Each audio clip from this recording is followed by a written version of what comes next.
What does a single act of kindness truly cost? For Chloe Miller, a struggling waitress drowning in debt and despair, defending a homeless man from a callous customer, was just another Tuesday. An instinct. She had no idea that the quiet man in the corner booth, the one nursing a single cup of black coffee for 2 hours, was about to place a value on her compassion, a value that would not only shatter her world, but rebuild it from the ashes. This isn't a fairy tale of a princess and a prince. This is the story of how one decent moment can ignite a war within a billion-dollar empire. The smell of stale coffee and burnt bacon was the perfume of Chloe Miller's life. It clung to her cheap polyester uniform, her hair, and she swore the very fabric of her soul. The morning grind diner wasn't a career. It was a cage made of cracked linoleum floors and endless refill requests. Each clatter of plates, each shrill laugh, was a tick of the clock counting down the seconds of her life she was trading for minimum wage, plus whatever loose change guilt-tripped patrons left behind. Today was particularly grueling. A Tuesday, the cruelest day of the week, holding none of the weekend's residual joy, nor the promise of Friday's approach. Her feet throbbed in her worn-out sneakers, a dull ache that radiated up her spine.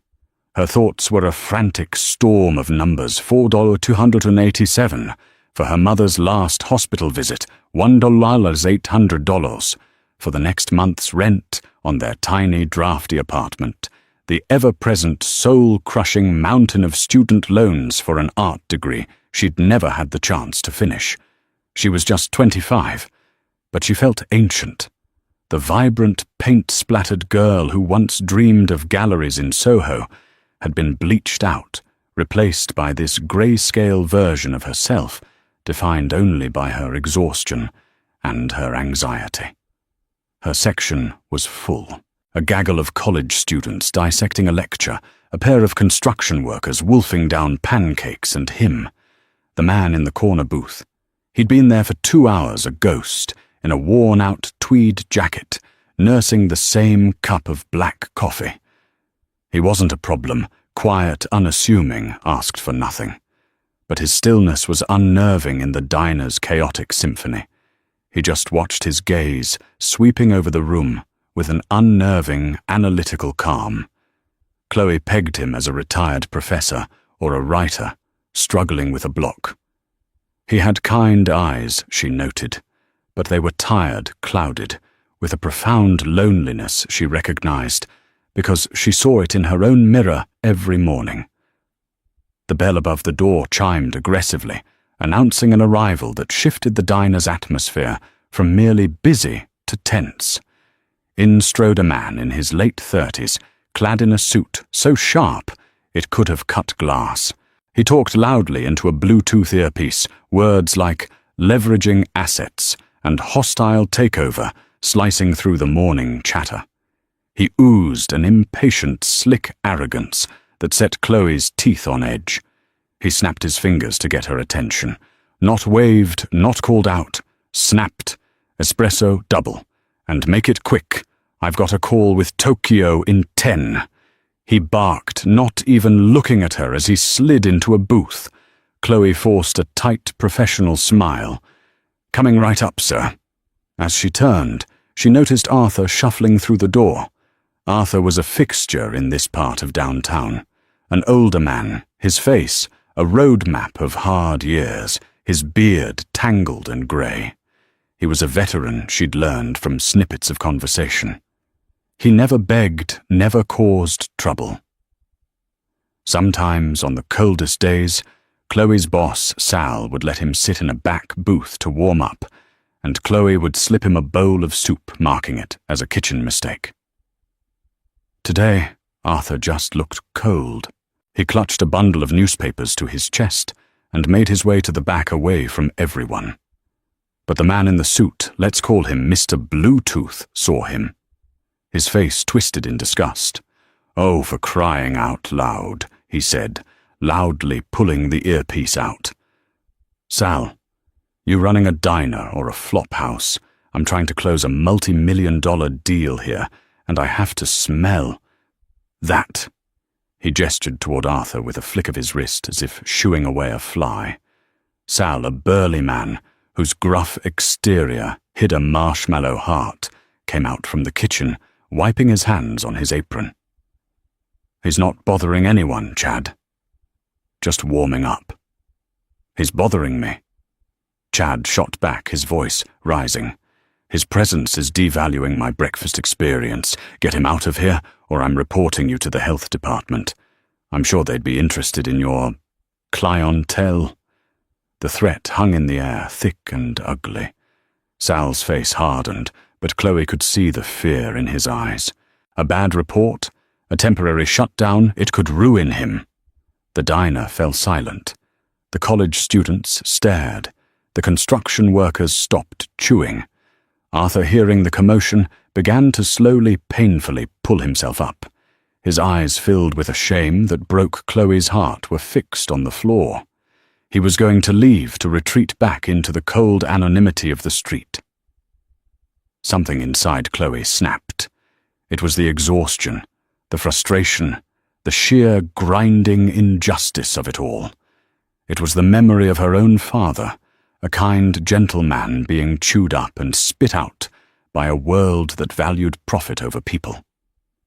She walked over to Chad's table, her hands trembling slightly. She placed his double espresso down with a firm, deliberate click. "Excuse me, sir," she said, her voice, low but clear, cutting through the silence. Chad looked up, surprised at being addressed. "What that man Chloe said, nodding towards Arthur, is named Arthur. He served 2 tours in Afghanistan. He is not a that. He is a person. And he is welcome here." Chad scoffed, a smirk playing on his lips. "Oh, I see. We've got a little bleeding heart here.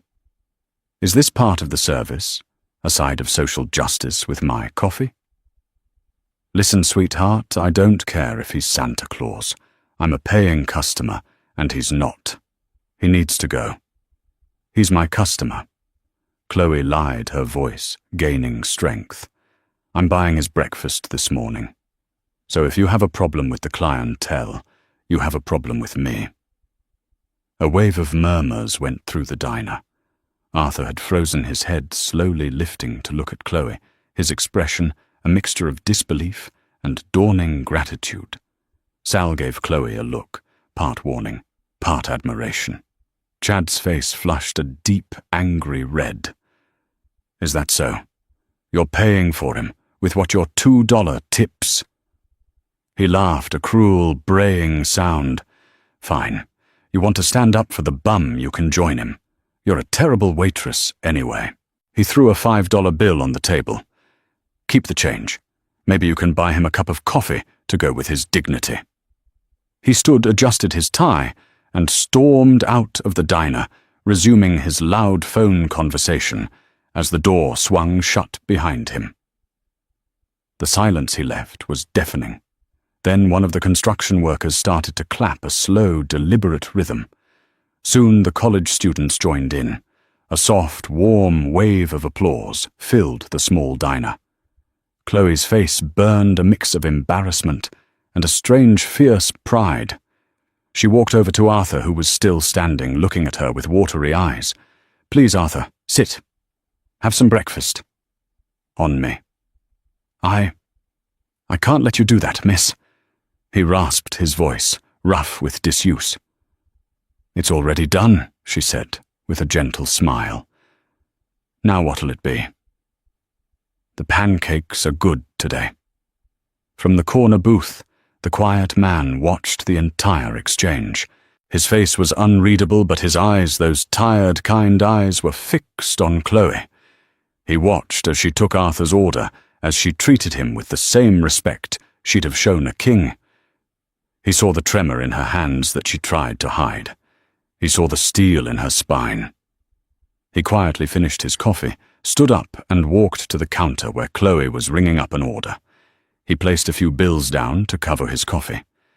She was about to give him his change when he slid another bill across the counter, folded neatly in half. "This is for you," he said, his voice surprisingly deep and resonant. "For your trouble." "Oh, sir, that's really not necessary," she stammered, looking at the bill. "It was 100. She'd have to work a whole day to make that." "I insist," he said, his eyes meeting hers. For a moment, she felt as though he could see right through her, past the uniform, past the exhaustion, and into the messy, chaotic core of her life. Character is a currency far too rare in this world. It should be rewarded. He gave a slight nod and walked out, leaving Chloe staring at the $100 bill. She started to call after him, but he was already gone. With a sigh, she picked it up, her mind already calculating. This would cover the late fee on the electricity bill. It was a drop in the ocean of her debt, but for today, it was a lifeline. She unfolded the bill to put it in the register. Tucked inside was a business card.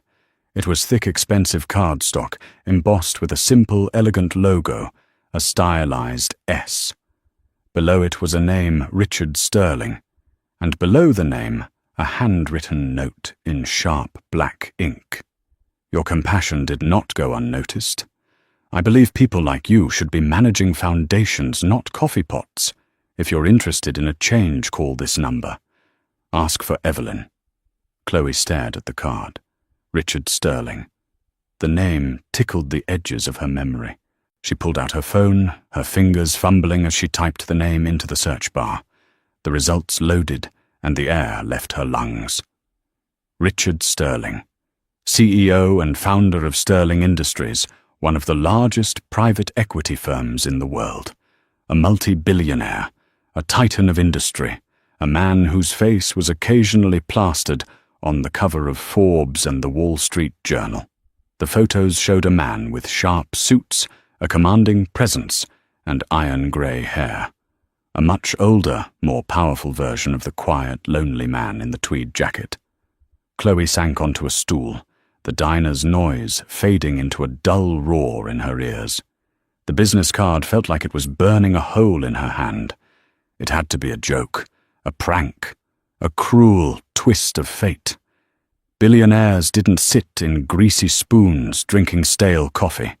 They didn't witness arguments between waitresses and arrogant stockbrokers, and they certainly didn't offer jobs on the back of business cards. And yet, those eyes, the quiet authority, the way he said, "Character is a currency." Her heart hammered against her ribs. Was this real? Could this possibly be real? The $100 bill in her hand was real. The memory of his intense gaze was real. The phone number on the card was real. For the first time in years, a tiny, terrifying flicker of hope ignited in the cold, dark corners of her heart. For 3 days, the business card lived in Chloe's pocket. It was a constant, heavy presence, a rectangular "what if" that she traced with her thumb during lulls at the diner. She showed it to her best friend, Maria, a no-nonsense nursing student who worked 2 jobs herself. A billionaire. In Sal's diner, Maria had squinted at the card, turning it over as if looking for a hidden camera. "Chloe, this has to be a scam.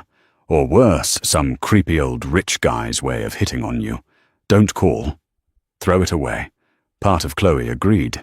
It was too fantastical, too much like a movie plot to be real. Billionaires were abstract concepts, headlines about stock markets and space races. They weren't lonely old men in tweed jackets. Her life was about tangible problems, her mother's mounting medical bills, the landlord's threatening letters. Her mother, Claire, was in a state-run facility, the best Chloe could afford. But it was understaffed, and Claire's early-onset Alzheimer's was progressing rapidly. Every time Chloe visited, a little more of her mother had faded away, leaving behind a confused, frightened stranger in a familiar body. The doctors said specialized memory care with targeted therapies and constant engagement could slow the decline.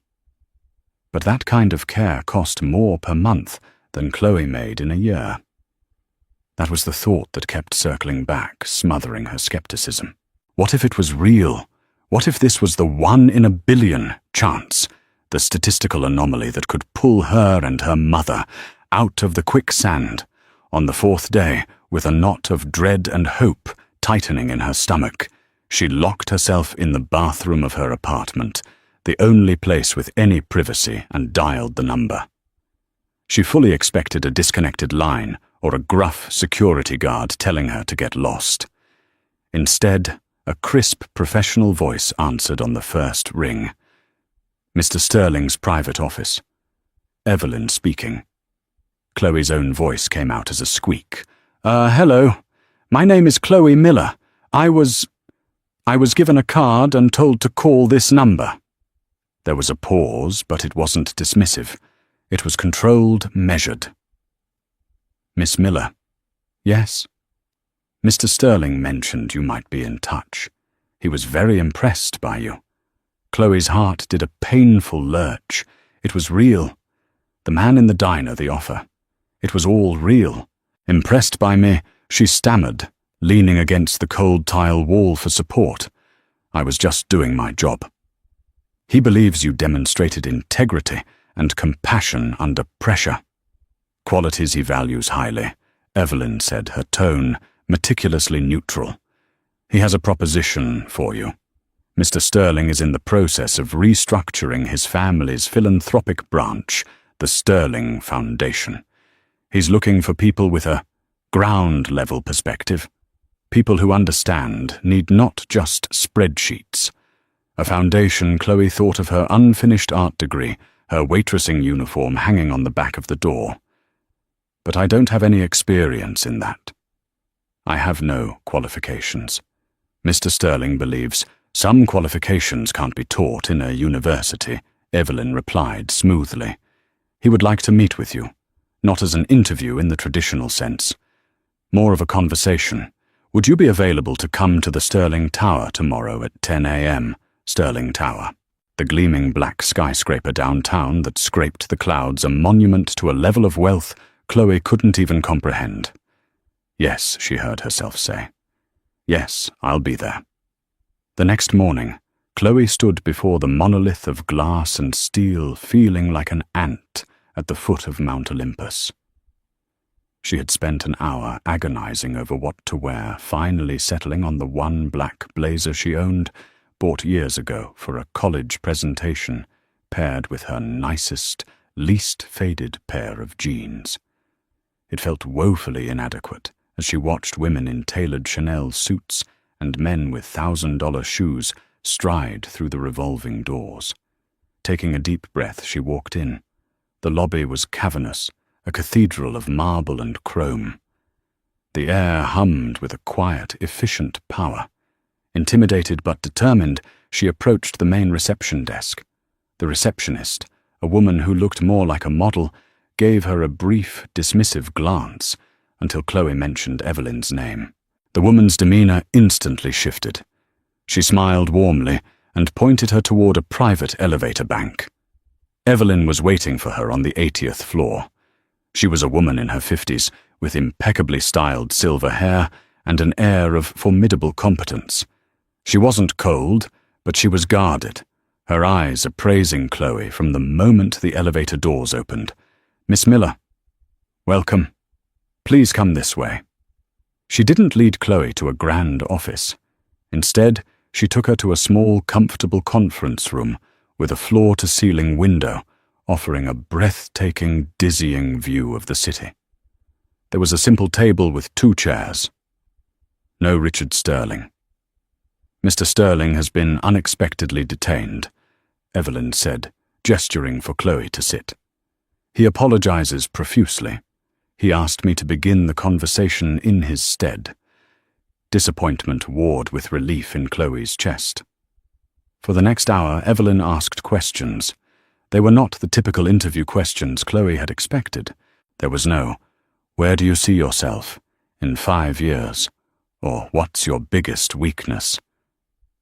Instead, Evelyn's questions were subtle, probing, and deeply personal. Tell me about the art you used to create. What does the word community mean to you? You mentioned your mother. Describe her.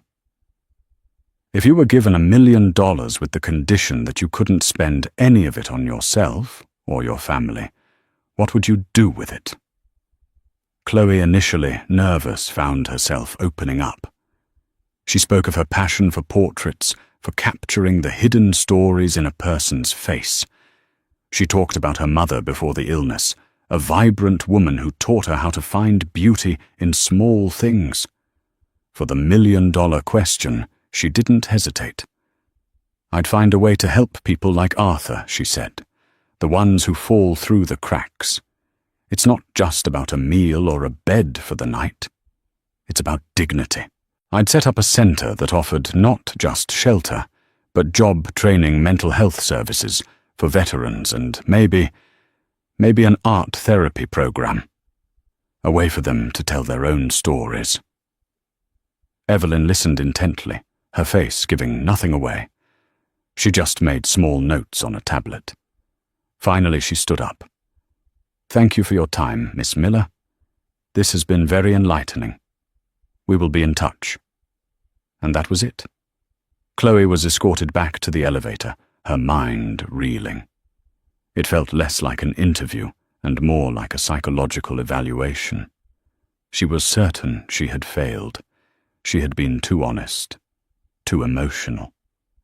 These were people who dealt in numbers and logic, not feelings and art therapy for the homeless. As she stepped out of the elevator and back into the marble lobby, a man in a hurry, texting on his phone, bumped into her hard, sending her purse flying, its contents her wallet keys, a half-eaten granola bar, and the crumpled business card scattered across the polished floor. Hey, watch it, he snapped, barely glancing at her before continuing on his way. As Chloe knelt to gather her things, fuming at his rudeness, another man stopped to help her. He was young, impeccably dressed in a designer suit, with slicked back hair and a handsome, arrogant face she'd seen before. It was Chad, the man from the diner. His eyes widened in recognition, and a slow, cruel smirk spread across his face. Well, well, well. Look what the cat dragged in, the little waitress with a hero complex. What are you doing here? Did you come to scrub the floors? Chloe's face flushed with heat. That's none of your business. Oh, I think it is, he said, leaning against a marble pillar, enjoying her discomfort. He lowered his voice. Let me guess. You tracked down the old man from the diner, didn't you? The one who gave you the tip. You saw a rich guy and thought you'd hit the jackpot. Let me give you some advice, sweetheart. Guys like that. They don't waste their time on charity cases from greasy spoons. You're out of your league. Before Chloe could form a reply, Evelyn's voice cut through the air like ice. Is there a problem here? Damien Chad or Damien straightened up instantly, his smirk vanishing, replaced by a mask of polite deference. Evelyn. No problem at all. I was just welcoming a visitor. Evelyn's gaze was glacial. She looked from Damien to the scattered contents of Chloe's purse on the floor, and then to Chloe's humiliated face. Understanding dawned in her eyes. Damien, she said, her voice dangerously soft. This is Chloe Miller. She is here as a guest of your father. I suggest you find somewhere else to be. The color drained from Damien's face. He stared at Chloe, his mouth slightly agape, a cocktail of shock, confusion, and dawning fury in his eyes. He was Richard Sterling's son, the arrogant man from the diner. Chad was Damien Sterling. Without another word, he turned on his heel and stalked away, his back rigid with anger. Evelyn turned to Chloe, her expression softening for the first time. My sincerest apologies, Miss Miller. That was unfortunate. Damien can be abrasive. Chloe was still processing the revelation. He's his son, yes, Evelyn said with a sigh. Now I know I said Mr. Sterling was detained. That was not entirely true. I apologize for the deception. She gestured back toward the private elevator. The final part of your interview is this way. Confused and shaken, Chloe followed Evelyn back into the elevator. They ascended one more floor to the penthouse. The doors opened directly into a vast, sun-drenched office that was more like a luxury apartment. Books lined every wall. Modern art hung in stark contrast to antique furniture, and through a wall of glass, a private terrace overlooked the entire city. And there, sitting in a leather armchair, not in a suit but in a comfortable cashmere sweater and slacks, was Richard Sterling, the quiet man from the diner. He rose as she entered, a small, apologetic smile on his face. "Miss Miller. Chloe." "Please forgive the theatrics," he said, his voice the same deep, resonant tone she remembered. "Evelyn's questions, my absence, even, I'm sorry to say, my son's predictable boorishness. It was all a test." Chloe stared at him, speechless. "I've spent a lifetime building an empire," he continued, his gaze direct and unwavering, "and it has surrounded me with people who want something from me. People who tell me what I want to hear. I've grown weary of it.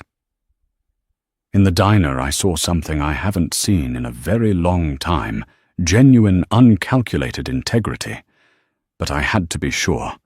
I had to know if that character, held up under pressure, away from the heat of the moment." He gestured to a screen on his desk, which showed a discreet video feed of the conference room she had just left.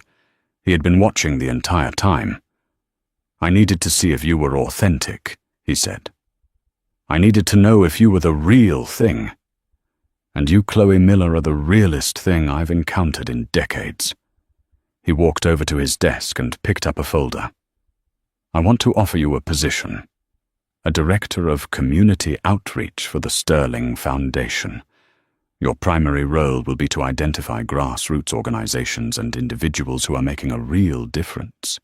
People the spreadsheets and algorithms always miss. People like you." He slid the folder across the desk. "The starting salary is $200,000 a year." Chloe's knees felt weak. She gripped the back of a chair to steady herself. $200,000. It was an astronomical, life-altering number. It was her mother's care. It was a new apartment. It was freedom. "But that's not all," Richard said, his expression turning serious. "I know about your mother's condition. The foundation will cover in its entirety her transfer and continued care at the finest memory care facility in the state Willow Creek Manor. And we will also fund the completion of your art degree at the institute of your choice.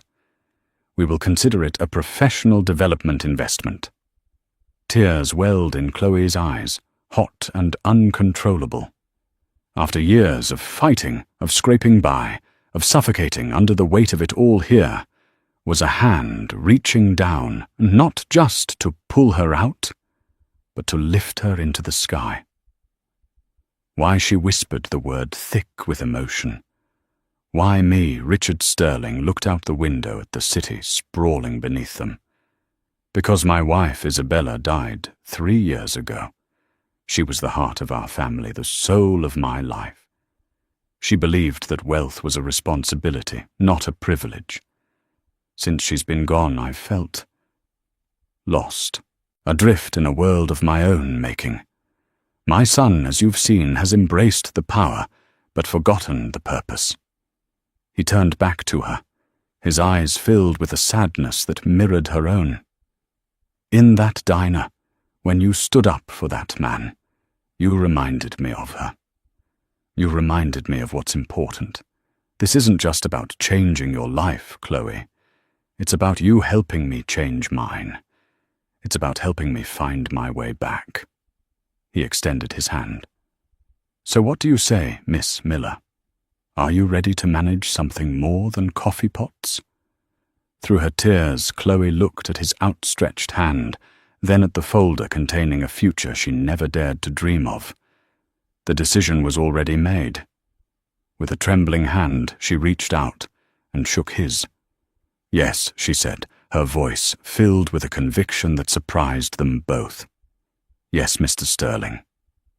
I am." Chloe Miller's life transformed with a velocity that felt both exhilarating and unreal. The shift from the scent of burnt bacon to the subtle, expensive fragrance of the Sterling Tower lobby was a form of sensory whiplash. One moment she was counting tips to see if she could afford milk. The next, she was the Sterling Foundation's new Director of Community Outreach, a title that felt like a borrowed costume she might have to return at any moment. Evelyn Richards' impeccably efficient Chief of Staff managed the transition with surgical precision. The most immediate and profound change was for her mother. Within a week, Claire Miller was moved from the bleak, understaffed state facility to Willow Creek Manor. When Chloe visited for the first time, she was overcome. Willow Creek was a sanctuary of light and peace, with lush gardens, sun-drenched rooms, and a staff that treated residents with a gentle, unhurried respect. During that first visit, as her mother sat by a window overlooking a rose garden, Claire turned to her, her eyes momentarily clear of the fog of Alzheimer's.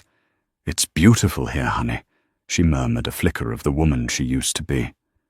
Chloe wept with a gratitude so profound it was physically painful. The mountain of guilt she had carried for years began to crumble. Her own life was rebuilt from the ground up. The foundation provided a housing allowance that moved her from a tiny drafty apartment into a clean, modern condo with large windows and reliable heating. She enrolled in night classes at the prestigious Chamberlain Art Institute, stepping back into a world of charcoal and canvas that she thought was lost to her forever. At work, she thrived. Freed from the constant anxiety of poverty, her mind was sharp, her instincts clear. She was Richard Sterling's scout for authenticity, his eyes and ears on the ground. She bypassed the large, glossy charities and instead found the real frontline heroes, a women's shelter operating out of a church basement, a volunteer-run literacy program for at-risk youth, a small clinic providing free dental care to the elderly. She had a unique authority when she spoke. She wasn't guessing what these organizations needed, she knew. Richard trusted her judgment, implicitly approving her funding proposals without question. She made good on her promise to herself and found Arthur. Through a veterans support group funded by the foundation, she helped him get into transitional housing and connected him with the PTSD counseling he had desperately needed for years. One afternoon, Arthur appeared in the gleaming lobby of Sterling Tower. He was clean-shaven, wearing a new coat, his eyes bright and steady. He simply held out his hand to her. "I don't have the words, miss," he said, his voice thick with emotion. "You didn't just give me a meal. You gave me back my life." In that moment, Chloe felt a sense of purpose so deep it solidified her new reality. This was real.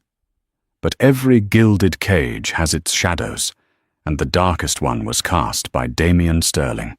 From the beginning, Damien treated her with a venomous disdain. He saw her not as a colleague, but as a cunning interloper who had expertly played on his father's loneliness. In board meetings, he would publicly question her proposals with slick, condescending remarks. "Miss Miller, while your sentiment is quaint." He once sneered over her plan to fund an art therapy program at a youth center. "The ROI on finger painting seems negligible. We are a philanthropic foundation, not a babysitting service." Chloe did her best to ignore him, pouring her energy into her work and her art. Her relationship with Richard deepened into a genuine friendship. He became the mentor and father figure she hadn't realized how much she'd missed. They would often talk for hours, not about spreadsheets, but about art ethics and the responsibility that came with great wealth. He seemed to be finding his own way, back from a fog of grief, and she was his guide. This easy camaraderie, however, was poison to Damien. In his transactional world, genuine connection was a myth. He saw their friendship as a long con, a strategic campaign by Chloe to secure her position, and ultimately a piece of the sterling fortune. His birthright, he felt, was under siege by a waitress. His paranoia festered, growing into a cold, calculated rage. He decided he had to expose her for the fraud he was certain she was. He hired Kenji Tanaka, a discreet but ruthless private investigator, known for unearthing secrets that were buried deep. "I want everything on her," Damien instructed Tanaka in a hushed meeting. "Chloe Miller, every ex-boyfriend, every late credit card payment, every skeleton in her family's closet. Find the dirt. Nobody is that clean." Weeks went by and Tanaka's reports were disappointingly thin. Chloe's life was a testament to hardship and quiet dignity. There were no scandals, no hidden vices. She was exactly who she appeared to be. The investigator found a mountain of medical bills, student loan statements, and a spotless, if humble, work history. Damien grew furious. "Dig deeper," he commanded Tanaka over the phone. "Look at her parents, her family. Everyone has a weak spot. Find it following the new directive." Tanaka shifted his focus to Chloe's past. And that's when he found the ghost. The ghost's name was Daniel Miller, Chloe's deceased father. Chloe's memories of her father were fragmented, softened by the gauze of childhood. He had died in a car crash when she was 12. Her mother always spoke of him as a brilliant but unlucky salesman, a charming dreamer, always on the verge of his next big success. Chloe had always believed his untimely death was the sole catalyst for their family's financial ruin. The truth, as Tanaka's investigation revealed, was far darker. Daniel Miller was more than a dreamer. He was a grifter, a talented con artist who specialized in selling hope and disappearing with the investment. He operated in the gray areas of the law, and his victims were often too embarrassed or intimidated to press charges, leaving him with a clean criminal record, but a long trail of financial wreckage. Then Tanaka found the connection. It was the dagger Damien had been searching for, the one piece of information that could destroy Chloe utterly. 20 years prior, Daniel Miller, operating under the alias David Monroe, had orchestrated his masterwork scam. He created a shell corporation called Innovant Technologies, complete with glossy brochures and a P.O. box address promising a revolutionary data compression software that didn't exist. He convinced a group of eager investors to pour more than $2 million into the phantom company before he vanished with every cent. One of the primary investors, a boutique tech firm that lost nearly $500,000 and was almost bankrupted by the fraud, was called Cygnus Data. 5 years after that devastating loss, a rapidly expanding private equity firm acquired the struggling Cygnus Data. That firm was Sterling Industries. Kenji Tanaka presented his findings to Damien in a slim, leather-bound report. As Damien read it, a slow, triumphant smile spread across his face. It was more perfect than he could have ever imagined. Chloe Miller, his father's paragon of integrity, was the daughter of the man who had stolen from his own company. The irony was poetic. The optics were catastrophic. The headlines wrote themselves: Sterling Foundation's new director, daughter of fraudster who scammed Sterling's subsidiary. It would be a corporate and public relations nightmare. It would shatter Chloe's credibility, and more importantly, it would humiliate his father, forcing him to admit his judgment was fatally flawed. It would prove once and for all that Damien's cynical worldview was the correct one. He decided to hold his weapon until the moment it would do the most damage. That moment would be the annual Sterling Foundation Gala, the glittering pinnacle of the city's social calendar. The night of the gala arrived full of promise. Chloe, nervous but radiant in her first ever evening gown, felt the evening was a celebration of her new life. Richard greeted her with a warm, paternal smile, his pride in her evident to everyone. The ballroom was full, the champagne flowed, and for the first time, Chloe felt she truly belonged in this world. As Richard finished his glowing speech, singling her out as the Foundation's vital new heart, she felt a profound sense of peace. It was in that perfect moment of arrival, as she sat at the head table bathed in applause, that Damien Sterling chose to strike.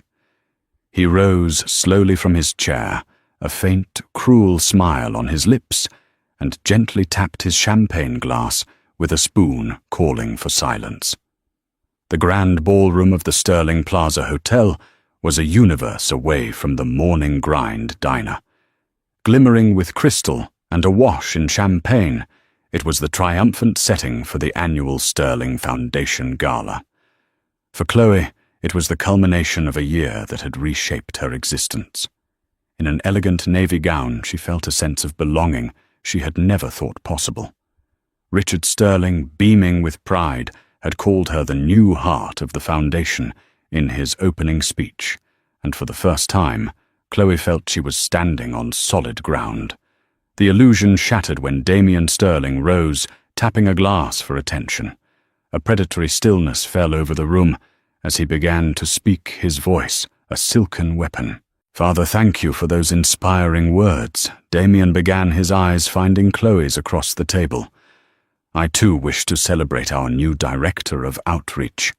She has brought a unique perspective. In fact, her family has a long history with the spirit of enterprise." A knot of pure dread tightened in Chloe's stomach. Richard watched his son, his face hardening into a wary mask.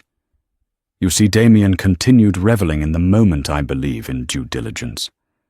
And I discovered that the apple doesn't fall far from the tree." He raised his phone, and the large screens behind him flickered to life. An old photograph of a handsome, smiling man appeared. It was Chloe's father. "This is Daniel Miller, Chloe's father," Damien announced, his voice dripping with venomous pity. Also known as David Monroe, a charming salesman who 20 years ago defrauded a group of investors in a scam called Innovant Technologies. One of his primary victims was a company named Cygnus Data, a company which is now a valued part of the Sterling Industries portfolio. Gasps echoed through the ballroom. The air crackled with shock as Damien projected documents, old articles, irrefutable proof. Chloe felt the blood drain from her face, the room tilting violently. A con man, a thief, the story of her life, the noble struggle of her mother after her father's tragic death was a lie. Her entire history was a fraud. "So you see," Damien concluded, turning to his father with a triumphant smirk, "it seems we haven't just hired a waitress. We've brought the legacy of a man who stole from us right into the heart of our own foundation." A truly touching story. Chloe sat frozen, the target of 1,000 eyes, now filled with suspicion and contempt. The beautiful gown felt like a costume for her own public execution. The life she had built was a house of cards, and Damien had just blown it down with a single poisoned breath. But in the depths of that humiliation, something forged in years of hardship refused to break. Her pride, the one thing that was truly hers, ignited. She pushed her chair back, the screech of its legs the only sound in the silent room. She stood trembling but resolute. She did not look at Damien. Her gaze was fixed on Richard. "Mr. Sterling," she said, her voice quiet but clear. "I was unaware of my father's history. If what your son says is true, then I am sorry for the actions of a man I barely knew." She took a steadying breath, her eyes unwavering. "When you hired me, you spoke of character. You said it was a rare currency. I believe that character is not inherited. It is built. It is earned. Her eyes flicked momentarily to Damien, dismissing him. And it cannot be tarnished by the sins of others. Looking back to Richard, she conveyed a world of sadness and resolve. I will not be a weapon in your family's war, and I will not have my integrity questioned because of a past that is not mine. Effective immediately, I resign. She reached down, picked up her small place card and set it gently on the table. Then, with her head held high, she turned and walked out of the ballroom. The heavy doors swung shut behind her, leaving a stunned silence in her wake. Damien's victory was short-lived. He had expected tears, denials, begging. He had not expected this quiet, unbreakable dignity. By refusing to play his game, she had checkmated him. Then Richard Sterling rose to his full height, his anger a palpable force that silenced the room. He looked at his son, his love eclipsed by a profound, glacial disappointment. "You," Richard said, his voice low and dangerous. "You have never understood. Father, I did what was necessary." "Necessary?" Richard's voice cut through the air. "You call this public ambush necessary? You humiliated a good woman to prove a pathetic point, and all you have proven is that you have learned nothing from me or from your mother." He turned to the silent crowd. "My wife used to say, a person's true character is shown in how they face defeat.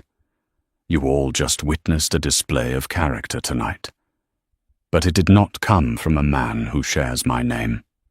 He looked back at Damien, his voice dropping to a whisper of finality. "Your mother's heart would be broken. So concerned with your inheritance, you've forgotten how to be a decent human being. Let me be clear, the only inheritance worth having is one of character, and you have just proven yourself bankrupt." With a final damning look, Richard turned his back on his son. "Evelyn," he commanded, his voice ringing with authority, "this gala is over." He then strode purposefully towards the doors through which Chloe had vanished. He found her by the elevators, her composure finally shattered, tears streaming down her face as she jabbed at the call button. "Chloe," he said gently. She spun around, trying to hide her face. "Please, Mr. Sterling, just let me go." "You have nothing to be sorry for." He insisted, his own voice thick with emotion. "I am the one who is sorry, for my son's cruelty, for putting you in this position." "It doesn't matter," she choked out. "He was right. I'm a liability. I can't work for you now." "To hell with optics," Richard said, the fire returning to his eyes. "I told you I hired you for your character. Did you think that was just a pretty line? What your father did was his shadow. Chloe, not yours. You are defined by the choices you make. Your choice to defend a stranger, to speak truth, to power to walk away with your integrity. Intact, that is the character of kings. That is the character of my wife. That is the character I choose to align myself with." The elevator arrived, its door sliding open an escape pod to her old life. "Your resignation," Richard said softly but firmly, "is respectfully and vehemently rejected. The job is still yours. My belief in you has not changed, but the choice as always is yours." Chloe looked from Richard's earnest face to the open elevator. Then, with a final shuddering breath, she turned away from the escape route and let the doors slide shut, leaving her standing with the one man who had seen her for exactly who she was. The aftermath of the gala was a quiet storm. Damien Sterling, publicly rebuked by his father, vanished from the foundation and from public life. The city's elite buzzed with gossip, but Richard Sterling, insulated by his immense power and newfound conviction, ignored it all.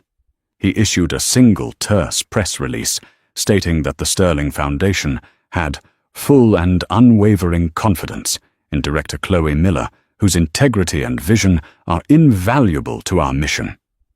It was a declaration of war to his son, and a shield for Chloe.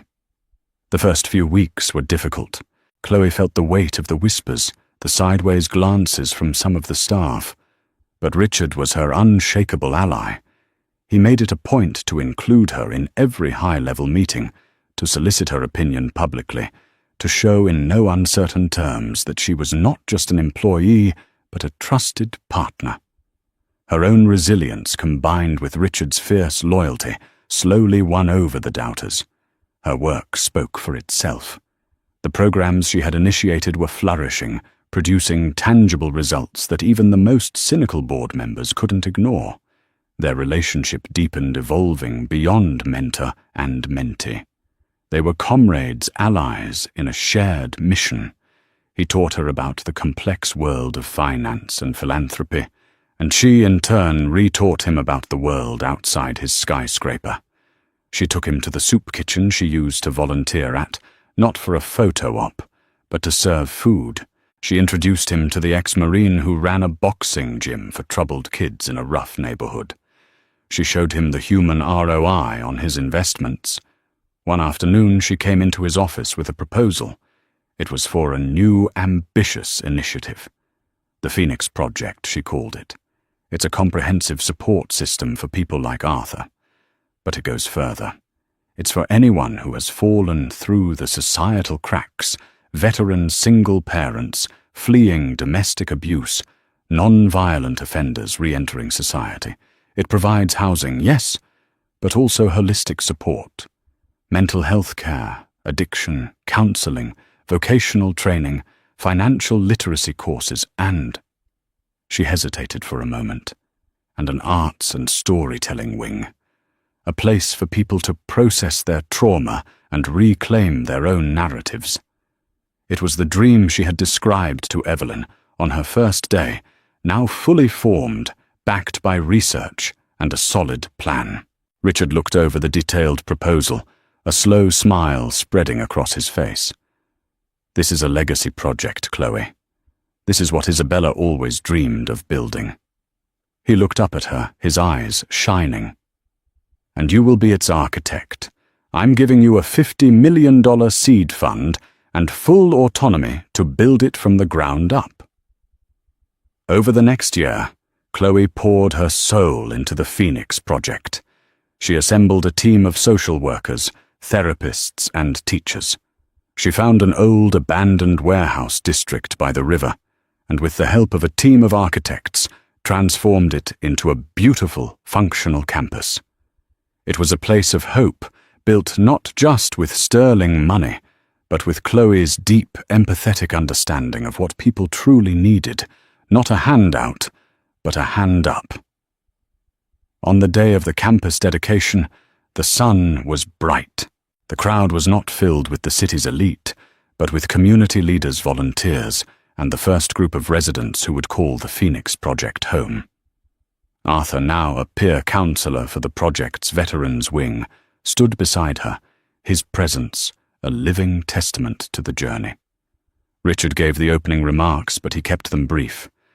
I am just the banker, he said with a smile. The true architect of this new legacy is here. He called Chloe to the podium. Chloe looked out at the faces in the crowd, her heart full. She spoke not of charity, but of solidarity. She spoke of the inherent worth in every individual and the power of a second chance. Her voice, once timid, was now filled with the quiet confidence of a leader. As she finished her speech to thunderous applause, she saw a figure standing at the far back of the crowd, partially hidden by a tree. It was Damien. He looked different, thinner. The arrogance was gone, replaced by a quiet, haunted look. He wasn't there to cause trouble. He just watched his expression, a complex mix of regret, longing, and perhaps a flicker of pride.